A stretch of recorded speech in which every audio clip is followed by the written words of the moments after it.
안녕하세요 구독자 여러분, 별별다방의 서덕가입니다. 오늘도 여러분의 인생이 별처럼 반짝이는 하루가 되길 바라며 별별다방 9회차 방송을 시작하겠습니다. 자, 오늘은 먼저 구독자 여러분의 사랑을 좀 부탁드리겠습니다. 바로 구독과 좋아요, 알람 설정 부탁드립니다. 여러분의 관심과 사랑이 저희 별별다방을 무럭무럭 키우는 자양분입니다. 지금 바로 꾹 부탁드리겠습니다. 자, 오늘도 변함없이 두 분 함께 하시겠습니다. 우리 유코치님. 네, 안녕하십니까. 유덕종 코치입니다. 네, 감사합니다. 어서 오십시오. 이어서 우리 별별다방의 에너자이저 우리 황 교수님. 네, 안녕하세요. 작가님, 코치님 반갑습니다. 네, 반갑습니다. 어서 오십시오. 우리 지난주에 그 50대 이상 남성분들이 어떤 건강검진을 받아야 하는지 이거 이야기 나눴었잖아요. 근데 이게 아주 좀 반응이 좀 쏠쏠했습니다. 예. 네, 본 사람도 많더라고요. 예. 그래서 이 제 주변에 그 여러분들이 그 잘 봤다고 저한테 말하더라고요. 그래서 이번 주 주제는 지난주에 이어서 지난주에 남성이었으니까 이번 주에는 50대 여성 건강검진 무엇을 받아야 하는지, 특히 여성분들 건강검진 정말 뭐 남성도 중요하지만 여성분들 더 잘 챙기시고 그래야 되지 않겠습니까? 그래서 우리 50대 여성의 건강검진 무엇을 받아야 하는가입니다. 주제입니다. 자, 건강한 인생 후반전을 위한 필승 전략 별별다방의 건강 가이드 시리즈입니다. 오늘은 특별히 50대 이상 여성분들이 반드시 알아야 할 건강검진의 모든 것을 다뤄볼 텐데요. 실제로 그 많은 여성분들이 대체 뭘 받아야 할까 고민하실 겁니다. 오늘 이 질문에 명쾌한 답을 드리기 위해 우리 두 분 아주 공부 열심히 하셨다고 제가 들었습니다. 네, 잠도 안 자고 열심히 했습니다. 네. 진짜요? 네. 저는 제가 속해 있는 거라 관심이 가더라고요. 네, 그렇죠. 열심히 말씀드렸어요. 네, 그 남성도 마찬가지지만 사실 여성들에게 50대는 그 건강검진의 그 골든 타임이라고 하지 않습니까? 왜 이 시기가 그렇게 중요한지 먼저 우리 황 교수님, 이게 왜 이렇게 중요한가요? 네, 50대는 여성들에게 매우 중요한 시기죠. 아무래도 폐경기가 가까워지기 때문에 그 에스트로겐이라는 여성 호르몬의 변화가 급격하게 일어나는 시기라서 더욱 그렇습니다. 폐경기 전후로 해서 호르몬이 변화가 일어나고 또 나중에 현격히 감소가 되면서 이것이 여러 가지 건강 문제의 원인이 되고 있습니다. 그러니까 그 에스트로겐 감소 이게 문제란 얘기네요. 그러니까 그게 구체적으로 어떤 건강에 어떤 영향을 미치나요? 이게 대표적으로 이제 세 가지 영향을 미치는데요. 보통 에스트로겐이라고 하면 여성적인 어떤 성향을 나타내는데 두각을 내는 호르몬이기도 하면서 뼈와 혈관에 굉장히 많은 좋은 영향을 주는 호르몬이라고 해요. 그렇다 보니 대표적으로는 이제 골밀도에 영향을 주고요. 두 번째는 심혈관 질환에 영향을 준다고 하네요. 세 번째는 아무래도 여성 호르몬이다 보니까 여성 질환이 발병하는데 증가할 수 있게 하는 요인이 되기도 합니다. 그래서 좀 설명을 드려도 될까요? 네네네. 편하신 대로 공부하신 거 티 내셔야죠. 나이가 들면 골절이 제일 중요하잖아요. 특히 나이 드신 여성분들은 골절로 인한 사고가 굉장히 많습니다. 이게 그럴 수밖에 없는 것이요.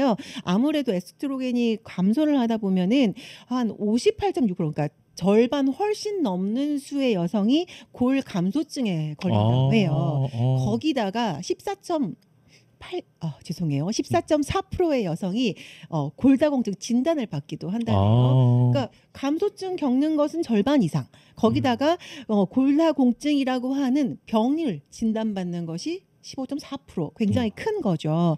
거기다가 이제 에스트로겐이 감소함에 따라서 연간 이제 골밀도 떨어지는 것이 2%에서 3%. 그러니까 10년이 지나면 20%에서 30%는 그냥 줄어든다고 생각하시면 매년 감소한다는 얘기네요. 그렇죠. 이런 것들 때문에 더 위험하다고. 이게 골다공증, 그러니까 우리 초등학교 때 이렇게 보면 이게 수수깡 놀이 했듯이 그 뼈가 그 수수깡처럼 이렇게 그렇게 되는 거잖아요, 이게. 아니는 이렇게 숭숭 비어져서. 그러니까 숭숭 비어가지고. 맞아요. 저희 뼈해장국 먹고 이렇게 뼈를 쏙쏙 빼면 구멍이 송송송 뚫리잖아요. 약간 그런 영상이라고 보시면 좋을 것 같아요. 거기다가 이제 심혈관 질환 같은 것들이 원래는 남성의 질환이 아닌가라고 생각하실 수도 있지만 혈관 보호하는 에스트로겐이 줄어들면서 폐경 후에는 남성하고 거의 같은 비등해지는 수준으로 발병 수준이 올라간다고 하네요. 거기다가 이제 여성 호르몬이 자체가 없어지기 때문에 여성이 사용하는 기관들 뭐 유방암, 난소암, 자궁내막암 이런 것들이 위험이 상당히 높아지면서 여성들의 고통이 심해진다고 하네요. 야, 이거 진짜 들어보니까 이거 정말 그 에스트로겐 감소가 정말 중요한 변화들이네요. 이게 혹시 뭐 다른 영양 그 외에 또 다른 영양들 없나요? 그건 제가 말씀. 네, 우리 공부하신 우리 유코치님. 밤새워서 공부한 말씀드리겠습니다. 네네. 추가로 대사질환 위험도 증가하는데요. 네. 당뇨병, 고혈압, 고지혈증 발생 가능성이 높아지는 시기입니다. 이런 변화들 때문에 50대는 남성이나 여성이나 조기 발견과 예방이 가장 중요한 시기죠. 그리고 또 건강 검진이 필수적인 골든 타임이라고 할 수 있습니다. 그래서 골든 타임이다. 네. 그래서 그렇다면 우리나라 그 의료보험하고 사실 그 건강검진 시스템 잘 돼 있지 않습니까? 전 세계적으로 최고죠. 그렇죠. 이런 변화에 여성의 이런 변화에 대비하기 위해서 여성분들은 이 건강검진을 받을 때 어떤 검진들을 받아야 할까요? 먼저 국가건강검진 이거 어떻게 활용해야 할지 여성분들의 경우 이게 황 교수님. 네. 국가건강검진은 무료 또는 저렴하게 받을 수 있는 우리가 혜택을 누릴 수 있는 아주 중요한 요건 중에 하나죠. 그래서 활용을 잘 하시면 좋은데요. 50대 여성분들에게 특히 중요한 항목들을 좀 보도록 할게요. 첫 번째는 뭐 남성들도 마찬가지겠지만 이상 지질혈증, 그러니까 혈액 검사를 하면 받을 수 있는 부분이 있잖아요. 왜 콜레스테롤이나 그 끈적끈적한 거, 맞습니다. 콜레스테롤이나 중성지방 확인하는 네네. 것들이 이제 만 40세 이상이면 4년마다 한 번씩 받을 수가 있죠. 네. 그리고 이제 골밀도 검사가 있습니다. 뼈가 수수깡처럼 변해가는 거. 네, 밀도가 얼마큼 촘촘하게 잘 되어 있고 뼈가 단단한지를 보는 건데요. 만 54세부터 66세 여성은 국가검진으로 무료로 받는 혜택이 있습니다. 또한 이제 좀 더 나이가 들어감에 따라서 인지 기능을 좀 확인해 볼 필요가 있어요. 사실 저도 건망증에 깜빡깜빡을 해서 이게 인지지능 장애인가 아니면 이게 알코올성 치매인가 뭐 이런 생각을 할 때가 있어요. 네, 교수님의 알코올성 치매 가능성이 있죠. 전화기를 들고 네. 들으셨어요? 전화기를 들고 야 끊어봐. 나 지금 휴대폰이 없어. 라고 얘기하는 경우가 아주 비일비재하거든요. 가끔 냉장고에서 리모컨 찾고 그러지 않으세요? 네, 그런 사람들을 보면요. 인지 기능장애 검사 필요합니다. 이것은 만 66세 이상은 2년마다 한 번씩 받으실 수 있습니다. 이게 참 이 대한민국 좋은 나라예요. 이게 이런 거를 다 국가에서 지원한다는 거 아니에요. 이거 말고도 또 우리 뭐 5대암 그 검진도 중요하지 않나요? 그렇습니다. 50대 여성분들이 꼭 챙겨야 되는 국가 5대 암 검진을 말씀드리겠습니다. 첫 번째는 위암 검진이죠. 네. 만 40세 이상 남녀는 2년마다 한 번씩 위내시경 검사를 받습니다. 두 번째는 이제 대장암 검사인데요. 만 50세 이상 남녀는 1년마다 분변 잠열 반응 검사. 네, 지난번 시간에 말씀드렸습니다. 이상이 있을 경우에 이제 대장 내시경 검사를 받는 거죠. 그리고 이제 유방암 검진 좀 전에 또 말씀하셨던 거고요. 그다음에 자궁경부암 검진이 있습니다. 만 20세 이상 여성은 2년마다 자궁경부 세포 검사를 받는데요. 이게 또 굉장히 중요하게 받으셔야 되는 거죠. 다섯 번째는 간암 검진입니다. 만 40세 이상 고위험군은 6개월마다 간 초음파와 혈청, 알파테아 단백 검사를 받는 게 좋다고 합니다. 야, 이 정도면 뭐 국가 검진 이거에다가 몇 가지만 이렇게 잘 활용하면 진짜 그 많은 질병들을 조기에 발견할 수가 있겠는데요. 그럼 이거 국가 검진 외에 이거 외에 또 개인에 따른 그 위험 요인들이 좀 있지 않습니까? 그럼 개인에 따른 위험 요인에 따른 추가 검진도 좀 필요하다고 들었는데 이 50대 여성들에게 그 특히 더 필요한 추가 검진 항목 뭐가 있을까요, 황 교수님? 네. 이제 국가검진을 기준으로 해가지고 보통 건강검진으로 병원을 가게 되면 패키지로 좀 할인을 받아가지고 검사 받을 수 있는 항목들을 이렇게 주세요. 그러면 우리가 이제 어떤 검사를 받는 것이 좋은지를 알면 아니면 동일한 계열로 만약에 초음파를 본다라고 얘기하면 어느 부위를 어떻게 볼 것인가를 자신이 선택을 해서 검진을 받게 되면 굉장히 유리하거나 비용적으로도 좀 줄일 수 있는 이런 이점이 좀 자기가 있죠. 선택하는 거군요. 예, 기본적으로 선택할 수 있습니다. 물론 비용은 들지만요. 네. 네. 그러면 그 좋은데 그 어떤 검진이 뭐 1순위인지 즉 그 필수 검진을 받아야 할 것들 이런 거 좀 한번 좀 설명 좀 해주세요. 여러분들 그 우리 구독하시는 분들은 좀 잘 메모를 해가지고 이거 잘 활용을 하시면은 아주 뭐 건강 예방에 아주 똑똑한 그 팀 역할을 할 수 있을 것 같습니다. 한번 설명해 주시죠, 교수님. 네. 사실 방금 전에 코치님이 말씀하셨던 것처럼 5대 암 검진은 대부분 이제 국가 검진으로 해서 무료로 저희가 필수죠. 혜택을 받고 네. 있죠. 특히 여성의 유방암이라든가 자궁내막암 같은 경우는 그렇게 받고 있는데 이제 우리가 거기에 더해서 어떤 부분을 좀 볼까라고 한다면 아까 전에 폐경에 생겼을 때 생길 수 있는 심혈관 질환 이런 것들을 좀 추가적으로 볼 수가 있어요. 그래서 최초로 얘기했었던 골밀도 검사 그리고 심혈관 질환 검사 그리고 아까 이상 지질혈 검사처럼 혈액 검사를 통해서 가는 것들이 중요한데요. 이것을 정상인 경우 그리고 약간 좀 위험한 경우 이렇게 병적으로 진단을 받을 경우 좀 다를 수 있어요. 그래서 골다공증 같은 경우는 정상이다. 그럼 2, 3년에 한 번. 그런데 이제 아까 골밀도가 감소하기 시작을 했다라고 하면 1, 2년에 한 번. 그렇죠. 근데 네. 골다공증이다. 그러면 1년에 한 번 이렇게 네. 받으시면 될 것 같아요. 그리고 이제 심혈관 질환 검사를 받으실 때는 이제 최초에는 혈액 검사를 받아가지고 수치상으로 따지게 됩니다. 그리고 나서 이제 좀 더 가게 되면 심전도라고 얘기해가지고 이렇게 집게 찝어가지고 이렇게 하는 거 해보셨죠? 네네네. 네, 그렇게 검사를 하고 거기서 이제 부정맥이라던가 이제 허혈성 심혈관 질환들을 볼 수가 있어요. 네. 그리고 나서 이제 좀 다음으로 좀 심화적으로 본다 그러면 초음파. 를 이용해서 보게 됩니다. 그래서 이제 심장 초음파라던가 심장으로 가는 혈액들을 볼 수 있는 경동맥 초음파 이런 것들을 통해 가지고 혈관 내에 플라크가 얼마큼 있는지 얼마만큼 좀 위험한지 이런 것들을 1, 2년에 한 번씩 보는 것을 권장드리고 있습니다. 그러니까는 지금 이제 우리 한 교수님이 말씀하셨던 게 이제 아주 기본적으로 1수지로 받아야 될 네. 거 플러스 이제 뭐 초음파 정도. 아, 네. 예, 그렇죠. 요거까지 되고 그러니까 그거 외에 또 좀 우리가 뭐 무시할 수 없는 네. 좀 받아야 될 부분들이 있지 않습니까? 일단 이제 2순위, 그러니까 네. 두 번째 순위로 말씀드린다고 하면 아무래도 여성들은 호르몬 관련한 질환들이 그렇죠. 상당히 많아요. 그렇기 때문에 이제 이상 지질혈 검사를 말씀드렸던 거죠. 왜냐하면 네. 혈액적인 것들을 보게 되면 다른 네. 수치들을 예상해 네. 볼 수가 있으니까요. 네. 거기다 더한다 갑상선 초음파 추천드립니다. 그래서 갑상선 상태라던가 특히 갑상선 저하증들이 많아져서요. 여성분들 많죠. 네, 움직이기는 힘든데 피곤하고, 계속 몸은 커지고 네. 물 먹은 스폰지 마냥 네, 계속해서 맞아요. 힘들어지는 네, 질병 네, 중에 하나인 네, 것 같아요. 그래서 갑상선과 같은 질환들은 1, 2년마다 한 번씩의 검사를 권해드리고 네. 있습니다. 네. 또한 이제 유방암 검사를 사실 음. 정기 검진으로 받기는 해요. 그래서 이렇게 촬영을 하거든요. 이렇게 이 역시도 이제 아무래도 굴곡이 있는 신체 부위이다 보니까 찍을 때 이렇게 짜부시켜가지고 찍거든요. 위아래로. 네. 이거 되게 고통스러운 촬영이에요. 아. 왜냐하면 특히 한국 여성 같은 경우는 보통의 이제 다른 인종이라던가 다른 어떤 외국의 여성들과는 달리 지방 조직이 크지가 않아요. 그렇다 보니까 조직이 치밀하다 그래서 치밀 유방이 많은 편입니다. 잘 안 보일 수 있어요. 그러니까 이게 나쁜 어떤 조직이라는 게 아니라 이제 특성 자체가 조밀한 구조 형태를 가지고 있어서 잘못 판단하거나 못 볼 수 있다. 그래서 이거를 좀 더 자세히 보시려면 유방은 초음파로 보시는 것을 추천드리는 편입니다. 우리 황 교수님 말씀했던 지금까지 신경을 써서 좀 받아야 될 거 아주 중요한 부분들이요. 요거 외에 이제 조금 더 추가적인 필요한 검진들은 우리 유코치님이 한번 공부하셨던 거 한번 티도 내셔야 되니까 한번 네. 쭉 한번 설명해 주시죠. 그리고 아까 그 말씀하셨던 것 중에 경동맥 초음파 있잖아요.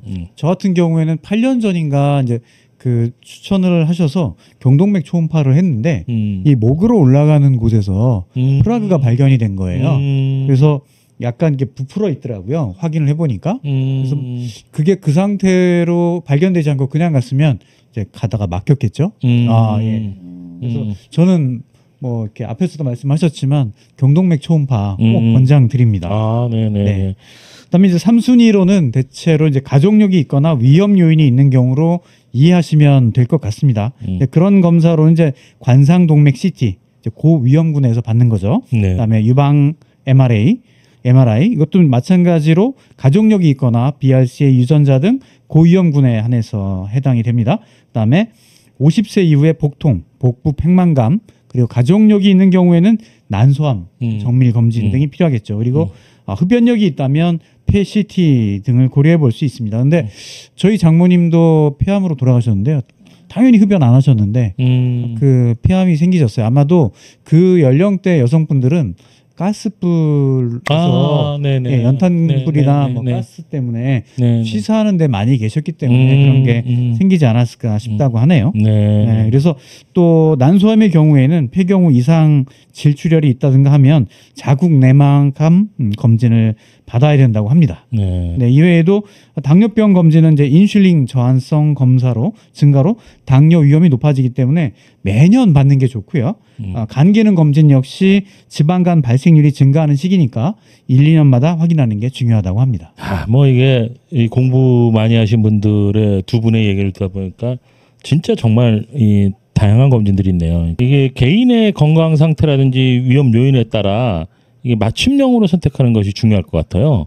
네, 맞습니다. 그래서 제가 같은 여성의 입장으로 또 들어보시는 여성 독자분들을 위해서 건강검진 스케줄을 좀 정리해 보도록 하겠습니다. 네, 좋습니다. 네, 먼저 50세에서 54세 되는 여성들은 아까 언급되었던 5대 암과 기본 혈액 검사 그리고 심전도 검사를 꼭 하시도록 권해드립니다. 2년마다 골밀도 검사 건강하시니까 아직 증상이 나타나지 않았고 진단받지 않았다면 2년에 한번 받으시면 되고요. 초음파를 받으신다면 심장 초음파 그리고 갑상선 검진을 받기를 권해드립니다. 또한 이제 부인과 같은 경우는 아주 감기처럼 저희가 자주 가는 사실 검진과입니다. 그래서 산부인과 진료를 때마다 혹은 이상이 있을 때마다 가셔서 정밀 검진을 받는 것을 추천드립니다. 네, 그리고 55세 이상이 되시는 여성들의 경우에는요. 매년 5대 암 검진과 더불어서 심혈관 검진, 골밀도 검사를 받으시고 2년마다 경동맥 초음파와 갑상선 검진을 받으시는 게 좋습니다. 기타 호르몬 검사나 건강 검진 등은 정신 건강 검진은 개인별로 고려해서 받으시면 되겠습니다. 네, 그리고 저희가 아직은 괜찮겠지, 나는 아직 총기가 남아있어 라고 생각하실 수 있는데요. 어쩔 수 없는 상황이 생기기도 하고요. 왜냐하면 외적인 충격에 의해서도 생기고 아니면 노화에 의해서 갑자기 드러나는 경우도 있다고 해요. 네. 그러니 매년 기본 검진과 함께 인지기능 검사 한 번씩 받아보시는 걸 좀 추천드립니다. 60세 이상이라면요. 네. 거기다가 추가로 건강검진 때 하기는 해요. 이제 청력 검사라던가 이제 시력 검사, 관절 검사 이런 것들을 동반해서 같이 하시는 것을 좀 추천드립니다. 네. 감사합니다. 오늘 그 두 분이 뭐 열심히 공부를 하셔가지고 오늘 50대 여성 건강검진에 대해서 정말 상세하고 유익한 정보들을 많이 얻었습니다. 마지막으로 시청자분들께 꼭 하시고 싶은 말씀이 있다면 부탁드리겠습니다. 우리 황 교수님. 네. 요새 사회상에서 가장 많이 나오는 말이 관리라는 말인 것 같아요. 네. 꾸준하게 오래 지속적으로 내가 잘 지낼 수 있으려면 관리하는 차원에서 검진을 한다라고 생각하시면 좋을 것 같아요. 어떤 분들은 건강검진 받으면 병 생길까 봐 무서워서 못 받겠어라고 하시는 분들이 계신데 이것이 우리가 건강을 관리하는 시작점이고 또 우리가 운동을 하던 뭐 식이요법을 하던 이게 기준이 돼서 나에게 맞는 건강관리 이런 것들을 하겠다라는 결심으로 생각을 하시고 검진 스케줄 다시 한번 점검해 보시고 꾸준히 실천하시면 좋겠습니다. 네, 그렇죠. 그리고 사실 검진도 중요하지만 한계가 있거든요. 그래서 예방 중심의 생활습관 개선을 병행하는 것도 권장드립니다. 규칙적인 운동이나 균형 잡힌 식단, 스트레스 관리 등 건강한 생활습관을 유지하면서 건강검진을 활용한다면 50대 이후에도 건강하고 활기찬 생활을 누리실 수 있을 겁니다. 예. 검진은 뭐 당연히 이제 물론 해야 되는 부분이고 중요한 것은 건강한 생활 습관이 동반된다는 말씀 잊지 말고 실천해서 우리 별별다방 시청하시는 모든 분들이 골골백세가 아닌 이 88백세로 별처럼 아름다운 인생 이야기를 만들어 가시기를 바라겠습니다. 오늘 귀한 시간 내주신 우리 황 교수님, 유코치님 정말 감사합니다. 그리고 끝까지 함께해 주신 시청자 여러분께도 감사드립니다. 다음 주에도 우리 별별다방은 유익한 정보와 별처럼 빛나는 이야기로 여러분들을 다시 찾아뵙겠습니다. 시청해 주신 구독자 여러분 고맙습니다. 구독과 좋아요, 알림 설정 잊지 마세요. 감사합니다. 감사합니다. 네, 감사합니다.